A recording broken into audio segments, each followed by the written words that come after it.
La socialisation d'un individu est le processus par lequel il apprend et intériorise les valeurs et les normes de son groupe social et de la société dont il fait membre. Comme elle se poursuit tout au long de la vie, la socialisation s'effectue par l'intermédiaire d'agents de socialisation ayant un rôle spécifique. Les agents de socialisation sont ceux qui assurent la socialisation d'un être social. Ils portent donc la responsabilité de l'apprentissage et de l'intériorisation des normes sociales fondamentales. La famille doit ainsi apprendre à un petit enfant qu'il n'est pas seul au monde et qu'il existe des limites à ses désirs. Par exemple, apprendre à un bébé à manger à des heures fixes en même temps que le reste de la famille, et pas au moment où il commence à avoir faim. De même, l'école, ou les crèches pour les plus jeunes, a pour première mission de faire comprendre aux petits enfants qu'ils vivent en société, parmi d'autres personnes, et qu'ils doivent respecter, même s'ils n'ont pas de relation de parenté ou affective avec elles.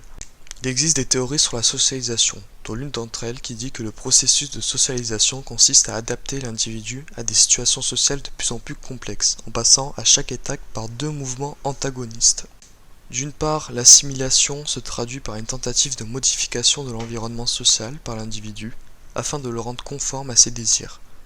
D'autre part, l'accommodation implique que l'individu socialisé transforme son comportement pour satisfaire les attentes de la société.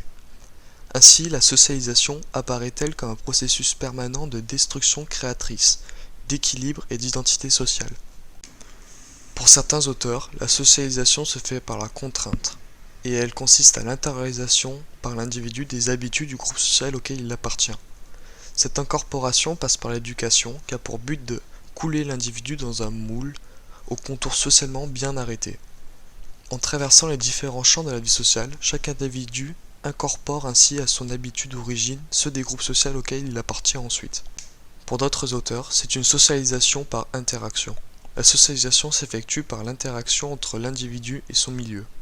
L'individu socialisé, l'enfant par exemple, construit alors sa personnalité en copiant dans un premier temps les comportements des personnes qui lui sont plus proches, ses parents. Puis, il interprète librement les rôles qu'il souhaite, en se confrontant aux règles de comportement imposées par la communauté. Ainsi, dans un même contexte social, plusieurs enfants n'auront pas le même comportement, car leur personnalité les conduira à accepter plus ou moins les règles communautaires.